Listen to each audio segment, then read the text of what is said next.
Imagine standing on a massive stage.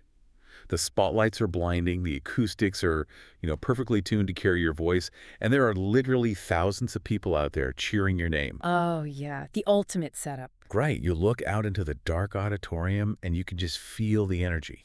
And for a lot of us, whether we want to actually admit it in polite company or not, that is the dream. It really is. That is the absolute pinnacle of leadership. You've arrived, you have the reach, you have this massive platform, and you have the metrics to prove that you matter. Well, it is the ultimate cultural validation, isn't it? I mean, you can literally see and hear your influence in real time. It's intoxicating. It's this dopamine loop that tells your brain, I am significant, I'm leading, I'm making a difference. But I want to throw a wrench into that perfect image right away, because what happens when the event actually ends? Right, when the lights go out. Exactly. The spotlights power down, the sound system gets packed into those heavy flight cases, the crowd gets in their cars, and they go home. What if, after all that spectacle, absolutely nothing has actually changed in the internal lives of those thousands of people? Wow, yeah. Like, what if they wake up the next morning with the exact same character flaws, the exact same anxieties, and the exact same lack of direction? If that's the case, then you haven't actually led them at all. I mean, you've just performed for them. You were essentially an entertainer disguised as a leader. Welcome to the deep dive. Yeah. Today, we are taking a sledgehammer to that stage. We're diving deep into some really fascinating research and theological frameworks from a document titled 003 Faithful to Entrust.pdf. It is such a challenging read. It really is. And right out of the gate, there's a question at the core of this material that frankly ruined my morning coffee today. Just completely derailed your morning. Oh, absolutely. It asks this, and I want you listening right now to really hear this. What if the real measure of leadership is not how many people know your name, but how many people become stronger because they knew your influence? It is a profoundly unsettling question, especially today, right? Because we live in an ecosystem that exclusively rewards visibility. Right. If you don't have the followers, the subscribers, the attendance numbers, the quarterly growth, you are culturally invisible. So to suggest that your actual legacy might be completely divorced from those metrics, that is a radical paradigm shift. It is. And if you're listening to this right now, whether you're, managing a corporate team that's burning out, directing a nonprofit, running a ministry, or honestly just trying to navigate a world that feels completely obsessed with superficial metrics, this deep dive is going to challenge basically everything you've been taught about what it means to be a successful leader. Yeah. Our mission today is to essentially deconstruct what is a modern illusion of scale. We're going to uncover an ancient, completely upside-down wisdom of biblical multiplication. Upside down is the perfect word for it. It really is. We need to explore exactly why building platforms so often collapses under its own weight, and how shifting your entire operational focus to building people is literally the only way to create an enduring legacy. Okay, let's unpack this. Let's start tearing this down right from the beginning. The foundational crisis in modern leadership that the text outlines, thing we have to confront, is that we constantly conflate visibility with vitality. Yes, we absolutely do. We've been trained, almost like Pavlovian style, to admire whatever is loud, large, and immediate. And the text has a great term for this. It calls it the illusion of visible success. It's a brilliant framing, because an illusion, it looks incredibly real. It looks incredibly solid until you actually try to lean your full weight on it. Right. And then you just fall right through. Exactly. In contemporary leadership culture, success is almost entirely measured in ways that are highly tangible but incredibly shallow. I mean, we count heads, we count dollars, we count clicks. The metrics trap. The metrics trap. It creates a massive trap. There is a deep psychological, practical, and frankly theological problem with managing your life by these numbers. I imagine the trap here is that when you have, say, 500 people cheering for you or 5,000 people liking your post, your brain gives you this massive chemical reward that tells you, I'm succeeding. Yeah. The dopamine hit. You feel like you're fulfilling your mission, even if literally none of those people actually understand what the mission is. That is exactly the mechanism of the trap. Let's look at a hypothetical scenario from the text to really ground this.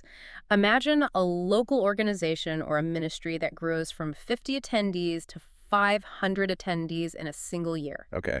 On paper, by every single modern standard we possess, that is an absolute triumph. I mean, that's explosive, 1,000% growth. Oh, if I did that, I'd be writing a book about my leadership secrets tomorrow. I'd be headlining conferences. I'd be doing high-end consulting. And you'd have eager audiences taking frantic notes. Your social media engagement would skyrocket. The budget would expand exponentially. You'd have Yeah. to, build a bigger building. Sounds like a dream. It does. But let's look closer. Let's look under the hood of that growth. If those 500 attendees leave that environment completely unchanged in their foundational character, Wait, unchanged how? like in their daily disciplines or in their actual alignment with the core mission, if they are just consumers showing up for an experience, then what has actually been achieved? Oh, wow. Nothing. Right. The growth is an illusion. Quantitative growth is incredibly deceptive because it tricks leaders into confusing frantic activity with actual, deeply rooted fruitfulness. Okay, and I'm going to play devil's advocate here. I'm struggling with this concept, frankly. Isn't reaching more people inherently a good thing? Like, if your message is good, if your mission is positive, don't you want 500 people to experience it instead of just 50? It's the most common objection, yeah. How can growth possibly be a bad sign? To me, saying growth is bad almost feels like a cop-out for leaders who just aren't good at their jobs. But then I think about it this way. It sounds like building a massive, towering skyscraper, but using papier-mâché for the foundation instead of reinforced concrete. Oh, that's a really good analogy. Right, because you build it incredibly fast. It looks absolutely stunning on the city skyline. It catches the sunlight perfectly. Everyone takes pictures of it. But it's an illusion of strength. Because the very first storm that hits, the first economic downturn, the first cultural controversy, the first leadership transition, the entire thing just dissolves into wet paper. I'd actually push that analogy one step further. Oh. It's not just that the papier-mâché skyscraper will collapse in a storm. It's that maintaining the illusion of the skyscraper while it's standing requires a staggering amount of exhausting effort. Because it's so fragile. Exactly. You're constantly having to paint over the cracks, prop up the sagging walls, and pretend to everyone that it's structurally sound. The growth itself isn't the enemy. The problem is growth without substance. And the source material points out heavy theological foundations that warn against this exact phenomenon. Like what? Well, for example, look at Jesus' terrifying warning in Matthew 7. He describes people who come to him listing off their impressive, highly visible achievements. They prophesied, they cast out demons, they performed spectacular miracles, they had the ultimate spiritual resume. They had the metrics. They had the undeniable proof of their massive platform. They did. And Jesus' response is bone-chilling. He says, I never knew you. Wow. It's a total repudiation of performance-driven leadership. Right. And it echoes the warnings in Ecclesiastes, the famous vanity of vanities passage. Right. The writer of Ecclesiastes looked at all his massive building projects, his accumulated wealth, his sprawling staff, his unparalleled success, and basically concluded that without an eternal, deeply rooted purpose, all that busy work is just meaningless exhaustion. It's chasing the wind. And there's a really sobering modern case study in the text that highlights exactly what you mean by the exhaustion of maintaining that papier-mâché building. There is. Consider the story of a modern ministry that doubled in size over a very short 5-year period. From the outside, it was the gold standard. I mean, their programs multiplied, they had something for everyone, their digital footprint went through the roof. But internally, Internally, behind the curtain, it was an absolute disaster. because the infrastructure couldn't hold the weight of all those people. Worse, the human beings couldn't hold the weight. Leadership burnout was rampant. The staff was turning over constantly because they were being treated as cogs in a production machine rather than people being developed. Oh, that's so common. Yeah.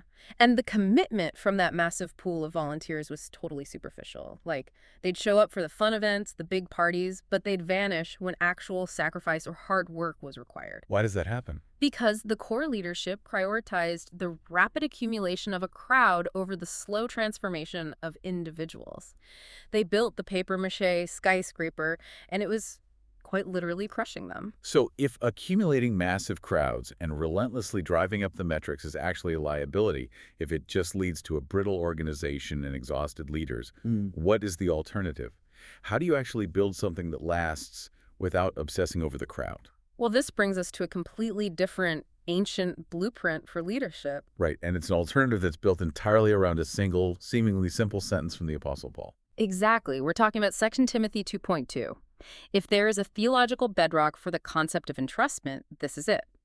Paul is writing to his young protege, Timothy, and he says, And the things you have heard me say in the presence of many witnesses, entrust to reliable people who will also be qualified to teach others. It's one sentence. It literally takes 5 seconds to read.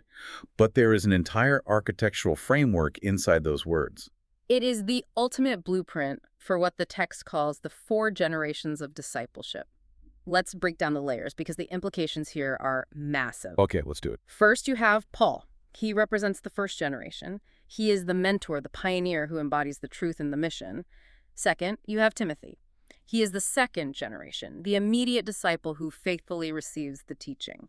And it's important to note, he doesn't just casually listen to a podcast about it. He absorbs it through intense life-on-life proximity. Crucially, yes. Then we move to the 3rd generation. Timothy is instructed to find reliable or faithful people. Notice Paul doesn't say find the most eloquent speakers. He doesn't say find the wealthiest donors. He says find reliable people. That's a very specific word choice. Highly specific. Timothy has to intentionally, meticulously select individuals who have the character to internalize this truth. And finally, the 4th generation. Yeah. Those reliable people are equipped to teach others. That 4th generation is where the exponential multiplication actually happens. Okay, I see the math. Paul, to Timothy, to reliable people, to others. One, becomes a few, becomes many. But practically speaking, how does this actually work in reality without turning into a catastrophic game of telephone? That's the big question. You know how that works. You whisper a complex message to Timothy. Timothy misunderstands one tiny nuance and passes the flawed version to the reliable people. The reliable people add their own cultural skin to it. By the time it gets to the 4th generation, the others are doing something completely contradictory to what Paul originally intended. Yeah. How do you prevent that signal degradation? That is the most critical vulnerability in the entire system. And the only way to prevent it is by understanding the fundamental difference between information and impartation. Okay, break that down. If you're just passing along a curriculum, a PDF, or a set of intellectual facts, then yes, it will absolutely degrade like a game of telephone. The facts will get twisted. But impartation is an entirely different mechanism. It is the transfer of life, of deep conviction, and of core character. You aren't just giving them a manual to read, you are giving them a life to imitate. So it's caught, not just taught. You have to be close enough to the person to see how they react when their flight gets canceled, or how they speak to a waiter, or how they handle an angry client. Precisely. If we look at historical evidence provided in the text, John Wesley and the Methodist movement in the 18th century provide a masterclass in impartation. Wesley was a brilliant preacher, yes, but he did not measure his true success by how many sermons he delivered or the massive size of the crowds in the open fields. Which is crazy because his crowds were huge. Massive. But if he had measured success that way, the movement would have died the day he did. Because an audience isn't an army. An audience disperses. Exactly. Wesley's strategy was structurally brilliant. He poured his life, his discipline, and his theological rigor into a highly organized system of class leaders, lay evangelists, and circuit preachers. He didn't just give them a theological textbook, he imparted a rigorous method of daily living, hence Methodists. Oh, right. That makes so much sense. He created these small bands where people confessed their sins to one another, held each other accountable, and learned to lead by actually doing it.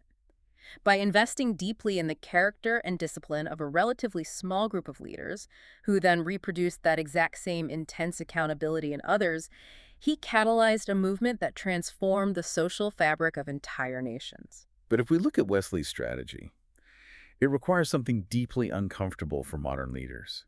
It requires focusing intensely on a very small number of people.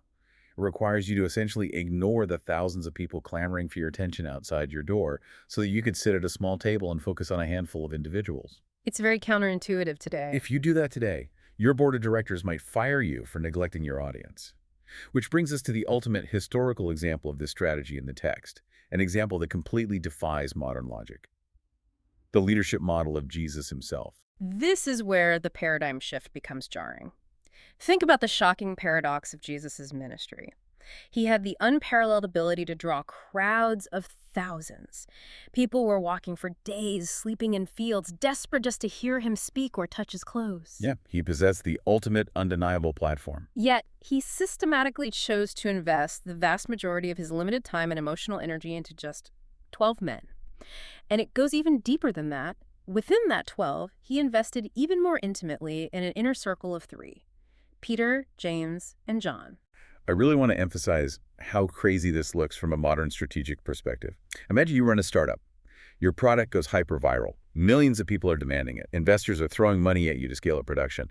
And your response is, no, I'm going to take my 3 junior developers on a camping trip for the next 3 years to talk about character. Right. It feels like career suicide. Yeah. He had the world's attention, and he essentially walked away from the microphone to hang out with a dozen working-class guys. It looks like terrible strategy until you understand what the text calls the advantage of smallness. In our modern metrics-obsessed minds, we view limitation as a penalty. We view smallness as a constraint, a lack of resources, or a failure of reach. Sure. But in this specific model of leadership, limitation is a weapon. It is strategic intentionality. The governing principle here is that depth must precede multiplication.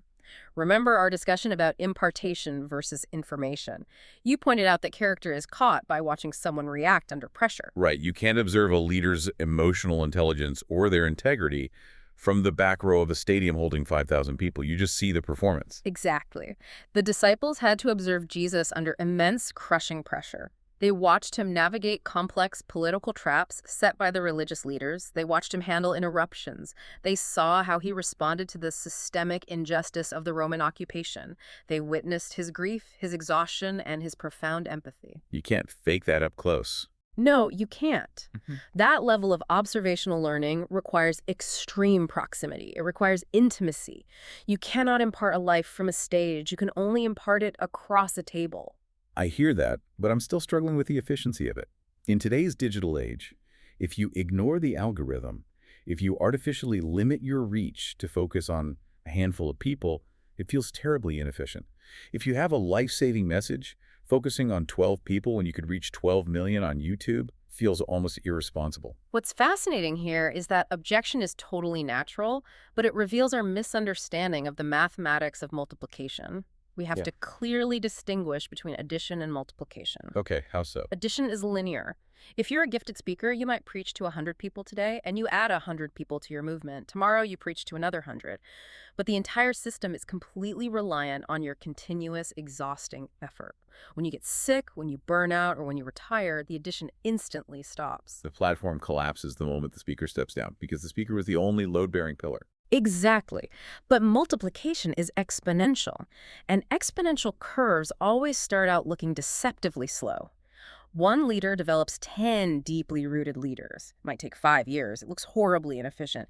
But then those 10 leaders each develop 10 more. Suddenly you have 100, then 1,000. Wow. Consider the story of Hudson Taylor, the legendary 19th century missionary to China. When he arrived, the standard strategy was mass exposure stand on a street corner, hand out translated tracts to as many thousands of people as possible, and hope something sticks.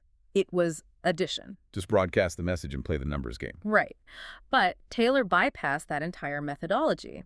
Instead, he made the agonizingly slow decision to adopt local customs, dress like the Chinese, and intensely train small, dedicated teams of Chinese leaders. He wasn't trying to build a massive audience for himself. He was trying to build reproducible local leadership. Because he knew he wouldn't be there forever.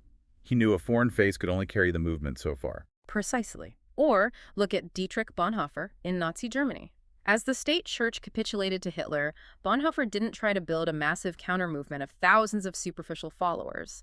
He retreated to Finkenwald and started an illegal underground seminary. A very small group. Very small. He lived in community with these young pastors, sharing meals, studying, and praying daily. He was imparting deep, unshakable theological resilience into a few men, knowing the brutal storm that was coming. Both Taylor and Bonhoeffer prioritized reproducible, enduring influence over mass, immediate exposure. They accepted the initial inefficiency of the small circle, knowing it was the only way to build a legacy that could survive beyond their own lifetime. Okay, I am tracking with the mathematics of this now. Okay. But it brings up a terrifying risk. What's that? If you are going to stake your entire legacy, your whole life's work, on just a handful of people like Jesus with the 12, Taylor with his local teams, or Bonhoeffer with his seminary students, you had better pick the right people. Oh, absolutely. Because if you invest all that time, all that emotional energy, and all that impartation into the wrong person, the entire chain breaks. The fourth generation never happens. So how do you identify who to actually invest in? How do you avoid picking someone who is going to take your investment and burn it to the ground? This is perhaps the most crucial pivot point in the entire framework. And there's a non-negotiable ironclad rule here from the text. Faithfulness precedes fruitfulness. Faithfulness precedes fruitfulness. Yes. When Paul is instructing Timothy on who to select for that third generation, the ones who will carry the survival of the movement in their hands, he doesn't tell him to look for the most charismatic orator. He doesn't say, find the smartest academic or the person with the best networking skills. He specifically, intentionally uses the word reliable and trusts these things to reliable people. Reliable. It's such an unsexy word. It really is. It's not flashy. It doesn't go viral. It just means they do what they say they're going to do. It's unsexy, but it is structurally sound. The danger we face today is what the text calls charisma bias. In modern corporate, political, and ministry leadership, we are drawn to charisma like moths to a flame. We want the visionary. We want the dynamic speaker who can command a room. Sure, it makes our jobs easier in the short term. Right. But multiplying raw talent without the bedrock of faithfulness produces brilliant, highly toxic, and wildly inconsistent leaders. If you empower someone with spectacular skills but poor, untested character, they don't just fail in isolation. They end up weaponizing their talent, spreading instability, division, and profound dysfunction throughout the entire organization. Here's where it gets really interesting. I want to explore an analogy here because this dynamic is so prevalent. Think about building a fire to survive a freezing night. Charisma is exactly like lighter fluid. Okay, I like where this is going. You squirt a whole bottle of lighter fluid onto a pile of sticks and strike a match. Boom. You get this massive, spectacular, blinding flame instantly. Everyone looks at it, it's loud, it's exciting, but you can't cook a meal over it because it leaves a toxic chemical taste on everything. And worse, it burns out in 60 seconds, leaving you freezing in the dark. Wow. Yes. Character, on the other hand, is the dense, heavy oak log. It takes a frustrating amount of time to catch fire. You have to nurse it. You have to blow on it. It requires immense patience. It doesn't look impressive for the first hour, but once that oak log is actually lit, it burns with a fierce, quiet heat through the entire night, and it keeps everyone in the room warm. That is a phenomenal illustration of the reality. The terrifying thing about being the leader nursing the oak log is that for the first hour, you look like a failure, while the guy next to you spraying lighter fluid is getting a standing ovation. Right. To choose the oak log requires a fundamental, painful shift in how the leader views their own identity and purpose. It requires moving from the mindset of an owner to the mindset of a steward. Break that down for me. What is the psychological difference between the owner and the steward? A performance-driven leader, the one addicted to the lighter fluid, operates on the core assumption that success is earned and maintained through their own visible, spectacular achievements. In their mind, they own the ministry, they own the company, they own the team, they own the results. They are the center of the universe. Exactly. Therefore, any failure by a subordinate is a direct personal threat to the owner's identity. And that has to lead to crushing emotional fatigue because you're constantly on a treadmill having to produce the next spectacular flame just to justify your existence. Exactly, you can never turn it off. Steward leadership, however, operates on a completely different premise, rooted in ancient wisdom like Psalm 24.1, the idea that the earth and everything in it belongs to God. The leader is not the owner. The leader is merely a caretaker. A caretaker. You are a temporary gardener tending to a plot of land that does not and will never belong to you.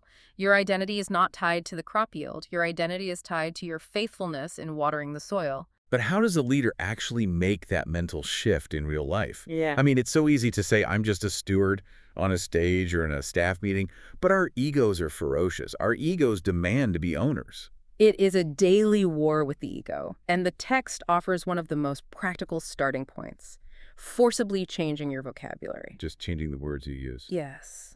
The words we use construct the reality we live in. Start policing your own language. Shift from saying, my ministry, my company, or my vision, to saying, God's assignment, or the mission I've been handed. Oh, that changes the weight of it entirely. It really does. Instead of referring to my team or my staff, actively start calling them those entrusted to my care.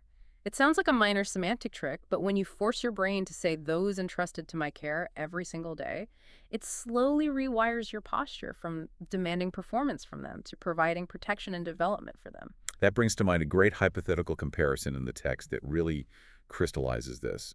Let's look at two different leadership profiles. Let's call them Leader A and Leader B. Leader A is the lighter fluid. Incredibly gifted, naturally charismatic, visionary. can cast a compelling vision that makes people want to charge up a hill, but internally, their character is highly inconsistent. They are prone to bursts of anger, they lack discipline behind closed doors, and they manipulate people to achieve the metrics. We've all worked for Leader A. We have. Now, Leader B is the oak log. They are perhaps less naturally talented. They aren't the most polished speaker. Their vision casting is a bit dry, but they are steadfast, deeply reliable, empathetic, and relentlessly faithful to the core mission. Over a 1-year period, Leader A will almost certainly build a bigger organization. Because the lighter fluid works. It draws a crowd. It does, but over a 20-year period, over a multi-generational timeline. Leader A's influence will inevitably collapse under the weight of their own inconsistency, leaving behind a trail of cynical, burnt-out followers. Leader B, slowly and quietly, will produce resilient, deeply rooted disciples who can weather the storms of life and leadership. Leader B is the only one who actually achieves the 4th generation of multiplication. So the mission is clear. You have to hunt for these faithful, reliable oak logs. You identify the people with character. But the reality is, once you actually find them, the real grueling work is just beginning. Oh, absolutely. Investing in reliable people isn't a shortcut. It's a marathon. Let's dive into the actual cost of discipleship and mentoring, because it's not cheap. We need to be brutally honest about what the text calls the hidden price of multiplication. We've talked about how this method is mathematically exponential in the long run, but we have to acknowledge that in the short term, it is agonizingly inefficient by every worldly standard. It requires a massive, sustained expenditure of your time, your emotional bandwidth, and immense, grueling patience. Right, because true impartation isn't just sending your protege a link to a 30-minute training module or having them read a leadership book. Not at all. It involves the messy, unpredictable mechanics of relational investment. It requires you, as the mentor, to willingly bear the weight of their inevitable failures. When you empower someone, they will make mistakes. It's guaranteed. And as the mentor, you have to absorb the fallout of those mistakes without destroying the protege. You have to show empathy when you are frustrated. You have to endure setbacks, miscommunications, and missed targets without abandoning the relationship. Think about Jesus again, returning to that model. Think about what it cost him emotionally to mentor Peter. Oh, man. Peter was a handful. He had to endure Peter's reckless impulsiveness, his arrogance, his misguided attempts to use violence, and eventually his complete and utter betrayal in Jesus' darkest hour. Or think about Thomas and having to patiently navigate his intense, cynical doubt. Most modern CEOs would have fired Peter in month 3 for insubordination and fired Thomas in month 6 for being a cultural negative. Without a doubt. But Jesus didn't fire them. He didn't replace them with more polished candidates. He bore the excruciating emotional cost of their slow, staggering development. He knew that the oak log takes time to catch fire. And there is a critical distinction we have to make here about the actual mechanics of how you guide someone through those failures. It's the difference between coaching and controlling. This is a trap that ensnares almost every leader who tries to mentor someone. Controlling is born out of fear.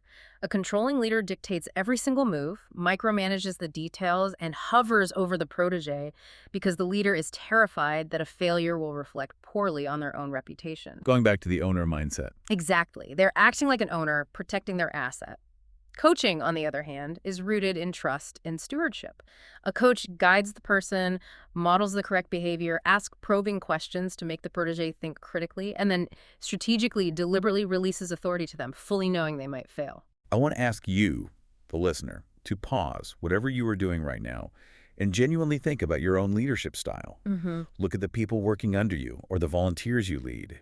Do you desperately hold on to your authority and micromanage their tasks because you're secretly afraid they're going to make a mistake that makes you look bad? Or do you actively release authority so they can actually grow, even if it means they stumble and you have to help them clean up the mess? It's a terrifying mirror to look into. It really is. But if we decide we want to be coaches, how does a leader practically release control without letting the whole mission drive off a cliff? You can't just abdicate responsibility, right? No, abdication is just as dangerous as micromanagement. The key is phased release. We can look at brilliant biblical examples from the text of how this is done. Look at how the prophet Elijah didn't just hand his mantle to Elisha on day one. It was a journey of shadowing, observing, and gradual transfer of spiritual weight. Right, it was a process. Or look at how Paul progressively released Timothy. Early on, Paul kept Timothy close. Later, Paul sent Timothy to handle complex, messy church conflicts in places like Ephesus, while still providing air cover via his letters. It is a highly intentional, phased approach. You don't hand a 16-year-old the keys to a Ferrari and say, good luck on the highway. You start in an empty parking lot. You let them feel the brakes. You sit in the passenger seat. Exactly. Practically speaking, you start by assigning projects that slightly stretch their current abilities but won't sink the entire organization if they fail. You put them in situations where they have to rely on the core principles you've imparted to them. Then, and this is the coaching part, you conduct an autopsy on the project afterward. Review what went wrong. Yes, you provide constructive, specific feedback that corrects the action without undermining their fundamental confidence as a leader. Most importantly, you have to consciously build a culture where mistakes are viewed as an essential tuition fee for the learning process, not as fatal, career-ending errors. That makes total sense for one-on-one mentorship. If I have one protege, I can walk them through that phased release. But let's zoom out. If we are talking about building a movement that is going to scale across 4 generations, Paul to Timothy to reliable people to others, and if this movement is supposed to outlast your own lifetime, individual mentorship isn't enough on its own. You need an architecture. You need systems that don't rely purely on the original founder's personal charisma or their endless capacity to have coffee with people. You are hitting on the operational necessity of multiplication. We have to talk about simplicity that scales. To build an enduring system, you need an operational framework. The text gives us 4 pillars for this framework, and they are very countercultural. You must prioritize people over platforms, engagement over exposure, loyalty over transactions, and legacy over immediate results. Okay, let's break that down, because there's a deeply counterintuitive paradox here that we need to unpack. The premise in the text is, simplicity scales, complexity stalls. My instinct, and I think the instinct of most leaders, is the exact opposite. We tend to think that as an organization grows, as the budget gets bigger and the headcount increases, its systems must inherently become increasingly complex, sophisticated, and nuanced. That is the corporate assumption, but it is fatal to multiplication. Over-engineered, highly complex systems actually create a massive bottleneck. Think about a ministry or a business with 50 layers of approval, hyper-specific branding guidelines, a 200-page employee handbook, and highly orchestrated events that require a production team of 20 people. Sounds exhausting. It is, because that system requires an expert leader, usually the founder, to constantly intervene, troubleshoot, and keep the massive machine running. It is fragile. If a system is simple, intuitive, and highly flexible, a brand new leader with average skills can easily understand it, replicate it, and adapt it to a new context without needing to call the founder for permission every 5 minutes. It's exactly like open source software. Oh, how so? If you look at massive tech platforms, the ones that truly change the world are often open source. If the underlying source code is endlessly complicated, tangled with bloatware, and hidden behind proprietary walls, no one else in the developer community can build on it or fix it. It stalls. But if the core principles of the code are clean, elegant, and simple, the entire global community can take it, adapt it to their specific local needs, and scale it infinitely without ever talking to the original creator. That is a phenomenal analogy. Complexity is bloatware for organizations. And if we look for the ultimate historical example of this open source scaling, we find it in the early church, as described in Acts chapter 2. They were dealing with explosive growth, thousands of new believers from different languages and cultures. Did they create a massive bureaucratic hierarchy? Not at all. Did they draft a 500-page manual on how to run a church service? No. Their system was a set of incredibly simple, reproducible core principles: prayer, the apostles' teaching, deep relational fellowship, and radical generosity. That was the code. Because it was so clean and simple, a brand new believer who was a fisherman or a tent maker in a completely different city could easily replicate that exact same DNA in their living room. It survived because it was nimble. There's a really practical modern example of this tension between complexity and simplicity in the document. Let's talk about the story of Lydia. Yes, Lydia's story is a perfect case study of a leader who had to learn this the hard way. Lydia was an incredibly gifted urban church planter. She was highly competent, so when she started her organization, she instinctively created highly detailed, complex, and beautiful programs. The worship experiences were meticulously planned, the small group curriculums were dense and academic, and the community outreach required massive logistical coordination. Which works great as long as Lydia is in the room conducting the orchestra. Exactly. But she quickly realized that she was drowning. She was working 80-hour weeks because these complex programs required her constant personal oversight. More importantly, her emerging leaders, The people she was trying to empower were paralyzed. They felt they could never replicate Lydia's level of polish, so they just waited for her to tell them what to do. The complexity completely stalled the multiplication. So how did she pivot? Mm. Because she couldn't just abandon the quality of the work, right? She didn't abandon quality, she abandoned bloatware. She stripped her entire approach down to the studs. She identified the absolute core principles of what they were trying to achieve and created simple, reproducible, easy to understand templates. She gave them the clean source code. And what happened? Once she did that, the intimidation factor vanished. Her emerging leaders were suddenly able to take those simple tools, own them, and successfully adapt them to start new gatherings in brand new neighborhoods. She exponentially multiplied her impact, but only because she had the humility to simplify her system and remove her own need to be the expert in the room. This all sounds incredible.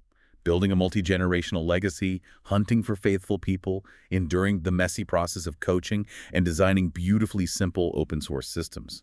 It sounds inspiring when we map it out on a whiteboard. But we have to be brutally honest about the messy, lived reality of dealing with actual human beings day in and day out. Yeah, it's rarely as clean as the whiteboard. It's not just whiteboards and elegant code, it's blood, sweat, and tears. And that means we have to confront the ultimate crucible of leadership, navigating human conflict and surviving crushing exhaustion. It is an absolutely necessary reality check. If you attempt this model of deeply relational, life-on-life multiplication, you will face the crucible. There is no bypassing it. Let's start with the first half of that crucible conflict. We have to fundamentally reframe how we view relational disagreements. In modern leadership, we tend to view conflict as a sign of systemic failure or a toxic culture. But true, biblical conflict is not necessarily a failure. It is an active instrument for refinement. Iron sharpening iron creates sparks, and sparks can burn. But our natural biological instinct is to avoid the sparks at all costs. We want peace. We want the staff meetings to be pleasant. We want everyone to like us. Of course we do. But avoiding conflict merely preserves a false, brittle peace. It sweeps the dysfunction, the unsaid expectations, and the lingering resentments under the rug. And when you sweep that under the rug, it ferments into bitterness, which ultimately prevents the community from ever reaching true emotional and spiritual maturity. So how do you actually navigate it? Navigating conflict biblically requires the courage to face the tension head-on. The text gives specific, actionable principles for this. You must relentlessly prioritize listening over formulating your defense. You must deliberately and carefully separate the operational issue from the person's fundamental identity, and you must seek wise, objective counsel. When you can critique a flawed strategy without attacking the inherent worth of the person executing it, the conflict doesn't destroy the relationship. It actually leads to profound restoration and much stronger, battle-tested trust. We see this exact dynamic play out in another case study, the story of a leader named Sarah. Yes. Sarah was a senior ministry leader who found herself facing a severely fractured team. There was a deep, heated disagreement about program priorities and resource allocation. Lines were being drawn, and the team was splitting into factions. Sarah's immediate instinct, because she was a peacemaker by nature, was to avoid the tension, smooth things over, and just dictate a compromise to keep everyone quiet. Which is what like 90% of managers do, just put a Band-Aid on it and get back to work. Right. But she realized that a Band-Aid wouldn't heal the infection. She chose to lean into the crucible. She called the team together and prioritized restoration over efficiency. She spent hours actively listening to the fears and frustrations driving the conflict. By validating their emotions and carefully separating the programmatic issue, the budget, and the schedule from her team members' identities and worth, she changed the entire atmosphere. Wow. She didn't just solve the scheduling problem, she turned a potentially destructive conflict into a powerful catalyst for deeper relational trust. Her team emerged stronger because they knew they could disagree passionately without being destroyed. Which is an amazing leadership victory. But let's be real, dealing with that kind of intense, emotional, heavy lifting, bearing the weight of other people's anxieties, and constantly coaching people through their failures leads directly to the other side of the crucible. Extreme, soul-crushing leadership fatigue. The burnout is real. I know so many leaders right now who feel like they literally cannot stop. They're running on fumes, their health is failing, their marriages are strained, but they genuinely believe that if they pause to catch their breath, the whole operation will fall apart. What does the text say to the leader who feels utterly trapped by the very success they've built? The first step is correctly diagnosing the disease. Burnout is not just a scheduling problem, it is a theological and psychological problem. We have to identify its true root causes. Chronic overextension, completely unrealistic expectations of what one human being can achieve, and profound self-imposed isolation. We have to go back to the owner versus steward dynamic. How does that connect to burnout? Well, if you deeply subconsciously believe you are the owner and savior of the ministry or the company, you will never, ever rest.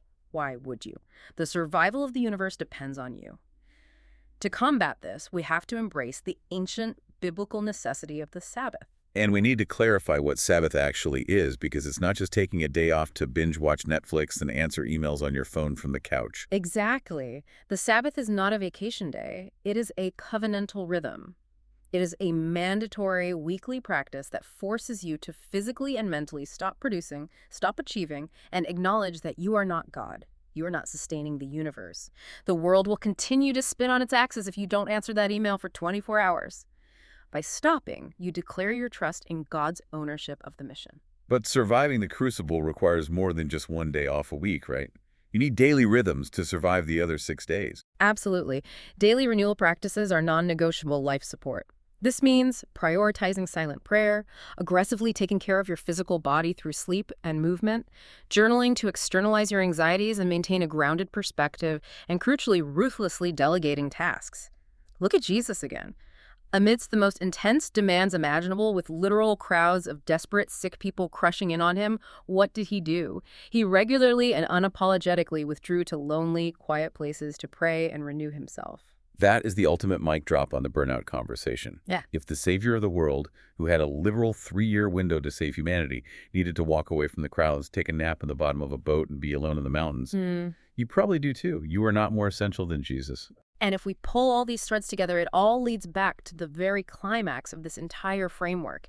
You can only truly rest, you can only let your proteges fail without panicking, and you can only navigate brutal conflict gracefully if you genuinely view yourself as a steward rather than an owner. If you deeply believe that the mission ultimately belongs to God and that your specific, limited job is simply to find and multiply faithful people, then the survival of the organization doesn't rest solely on your exhausted shoulders. You can rest. You can breathe. The pressure is finally off. So let's bring this all the way home. What does this all mean for us tomorrow morning? We have covered a massive tectonic paradigm shift today. We have completely dismantled the illusion of visible success and the papier-mâché skyscraper. We really have. True success is not about gathering a massive cheering crowd that evaporates the second you walk off the stage.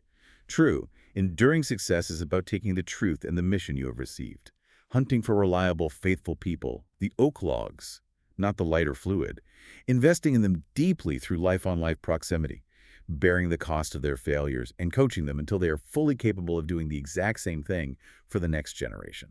It is the ultimate, painful, glorious shift from building temporary platforms to building eternal people. I want to leave you with a final, lingering thought. It's something that builds on everything we've unpacked today, and it's a concept that the two of us were fiercely debating before we even turned the microphones on. Yes. Here is the reality of the mathematics we've discussed. If you execute this perfectly, if you truly embrace the 4-generation model of 2 Timothy 2.2, if you invest relationally, if you build simple open source systems that don't rely on your charisma, there's a very real mathematical probability that by the time this movement reaches the 4th generation, the people carrying the mission forward with incredible passion won't even know your name. They won't know you existed. Your specific, carefully curated platform will be long gone. Your beautifully designed logo will be forgotten. Your books will be out of print. And that leads to the ultimate piercing test of kingdom leadership. Are you willing to trade your personal fame for an eternal, anonymous impact? Are you willing to be the invisible root system that sustains a massive, thriving forest that you will never live to see? That is the question you have to wrestle with in the quiet moments. Thank you for joining us on this deep dive. As you go back to your corporate teams, your nonprofits, your ministries, or your families today, I want you to take a hard, unflinching look at your own leadership calendar and ask yourself the most important question of all. Who am I entrusting? We will see you next time. And remember, the spotlights always eventually go out. Make sure you've built something that survives in the dark.